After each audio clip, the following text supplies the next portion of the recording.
Wanted to do this review of the book. As you can see, the man here, Barney Fife, as we know him, tied up in knots. My dad and me, tied up in knots. My dad and me. Karen Knotts is the author of this book, and she is the daughter of Don Knotts. And the foreword is by Betty Lynn, which is Thelma Lou on the Andy Griffith Show. And it's really, really awesome book. Very awesome, very detailed about Don Knotts' life and his love of being a comedian and his love of making people laugh, making people happy. It's what he loved to do. Which is something I didn't really realize, but him and Andy Griffith actually met on No Time for Sergeants, on the movie No Time for Sergeants. Don Knotts had a part in that movie, and also Andy Griffith. And it was during that movie that Don Knotts began, during one of the breaks, Don Knotts began to talk to Andy Griffith, and they struck out a friendship from there. Don Knotts was doing some of his comedy scenes for Andy, and Andy was just laughing, and Barney was just happy, or Don Knotts was just so happy. So they struck out a friendship from that movie just by talking to each other. Which reminds me of a proverb. A man that hath friends must show himself friendly. So that's how that friendship got started between Don Knotts and Andy Griffith. Don was just being friendly to Andy, and bingo, they struck out a friendship. Now, something else is Don Knotts served in the Army during World War II. World War II. He served in the Army. And all of his friends was being enlisted in the Army. And at that time, he was a ventriloquist, and he was doing shows. And anyway, it was when he went to enlist, I guess they had any special talents that they had, so he had listed that he was a ventriloquist in comedy, and so he got the notice that he was to go to report to a certain place. And as he went to that place, he found out that he was going to be in a special part of the Army. And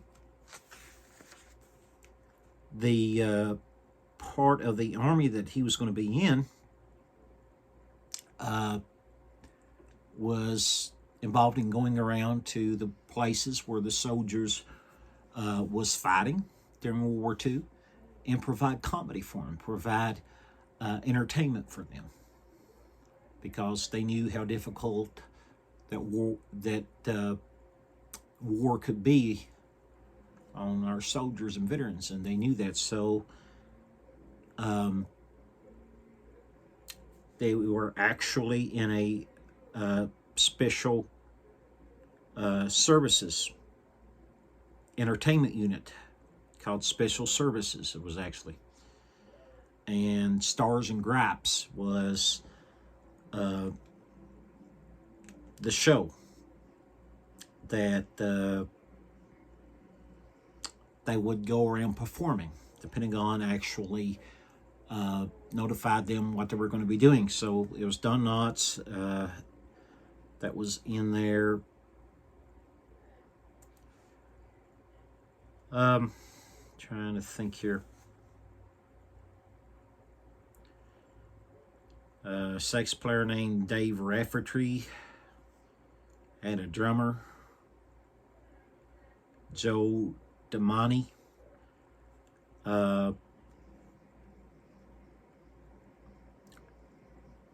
Donald Red Blanchard, Red Ford.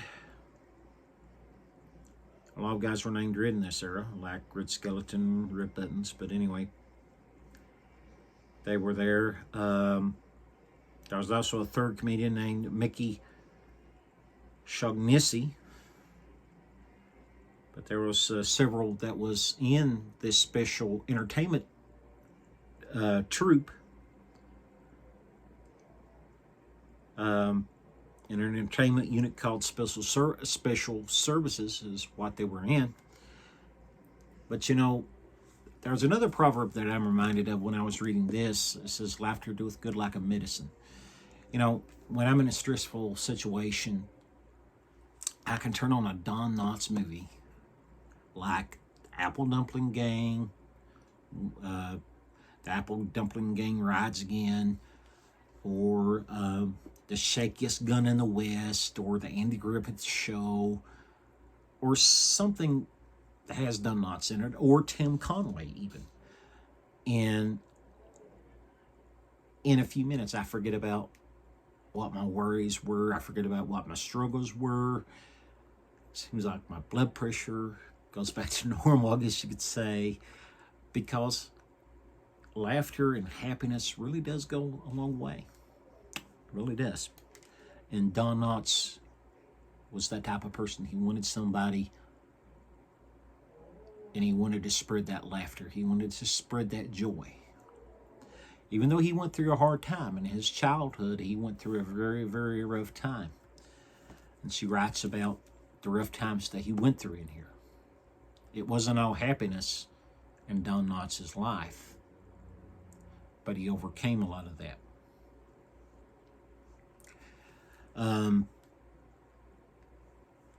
One thing that Karen Knotts had written in her book is about how the movie actors and different actors and stuff, you know, they have to disguise themselves when they go out. And, you know,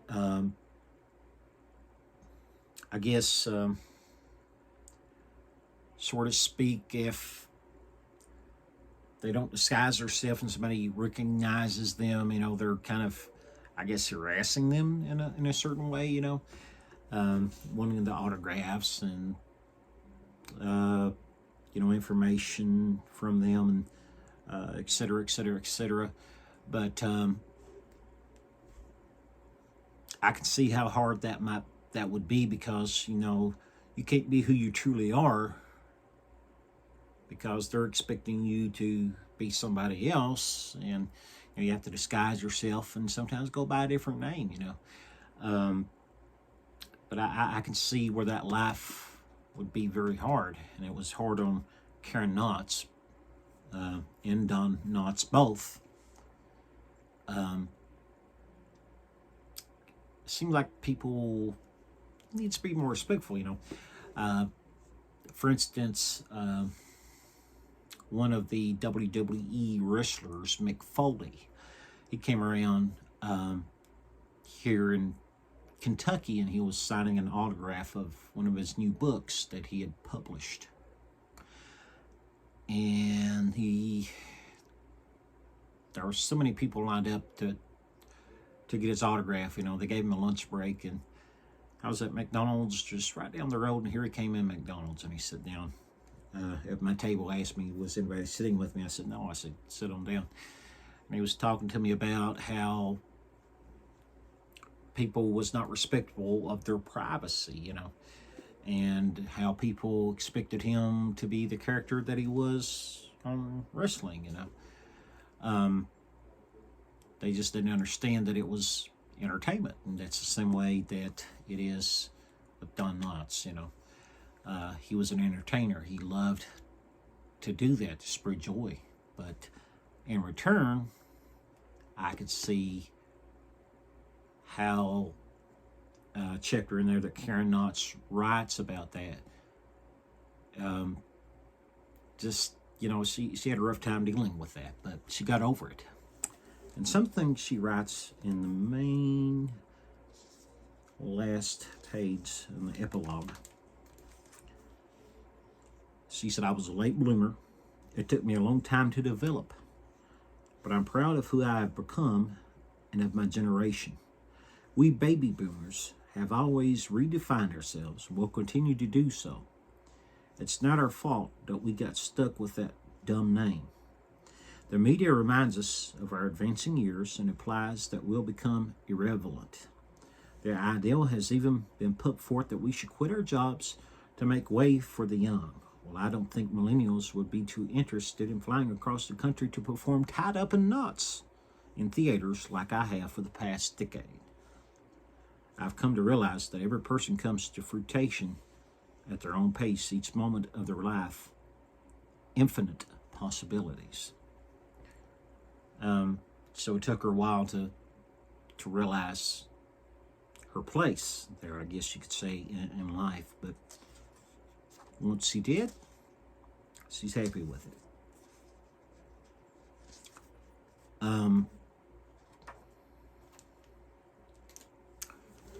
She also writes about the shows that Don Knotts done, like I mentioned some of them just a while ago. We're elected astronaut. One of the very first scenes that I remember Don Knotts doing is the nervous weatherman. He was very nervous and everything.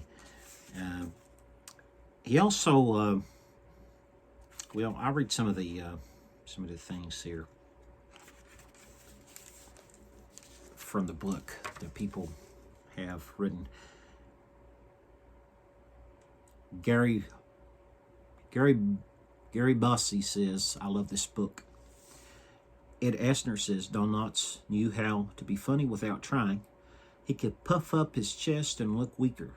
He could pretend to be angry and become laughable. Whatever he did, you reverse and read the opposite. He was truly a comic genius." Craig Shoemaker says, "Personal, revealing, compelling. Karen Knotts' book about her iconic father is irresistible page turner, and it is very irresistible. You just want to keep on reading. It's a delightful documentary in written form of the legendary actor Don Knotts, descriptively told through the lens of his daughter, who gives us a unique look into the man so many of us grew up with. Rich with Hollywood history too, Karen shares her dad with us, and we're left feeling gratefully entertained for her generosity." Bo Bridges says, "Don Knotts' daughter Karen has captured the essence of her dad as only a daughter can. Only one of the great comedians of our time. How lucky I was to cross paths with this kind of genuine man." Let me say, Don Knotts, I've often heard you can take the mountains, you can take the boy out of the mountains, but you can't take the mountains out of the boy. Okay? Or you can take the person out of the mountains, or you can't take the mountains out of the person. Don Knotts grew up in Morgantown, West Virginia. That's where his hometown was. He was just one of us, I guess you could say. I'm in Kentucky, Eastern Kentucky, so. Tim Conway Jr. Since my father, Tim Conway, stole all of his comedy from Don Knotts, it seems honorable to continue the tradition and still tied up in knots from the local bookstore. Lee Grant. Don and I had fun together and long-running show, Search for Tomorrow, and it was a wonderful time.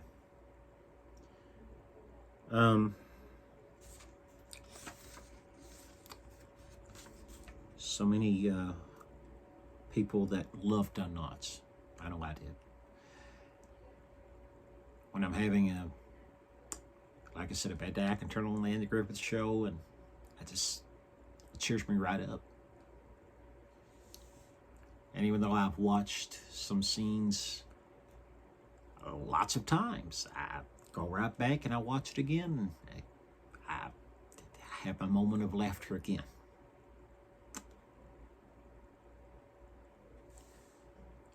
Peter Marshall says Karen Knott's memoir reveals the untold sides of Don and explores his creativity.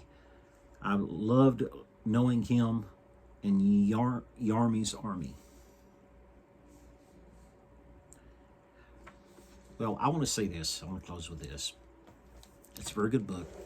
If you have not had a chance, or maybe you've been delaying to get this book, Tied Up in Knots by Karen Knotts, the daughter of Don Knotts, I recommend that you get it.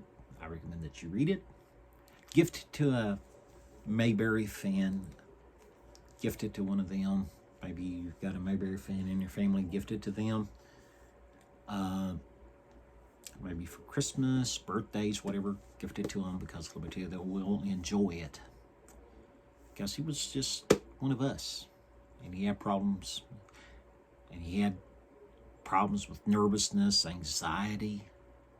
That's what really impresses me with this man, Don Knotts. He didn't let that anxiety, nervousness keep him from making something out of himself. That really, really impresses me. He got up and he tried and he made something. So, check this book out. You will enjoy it.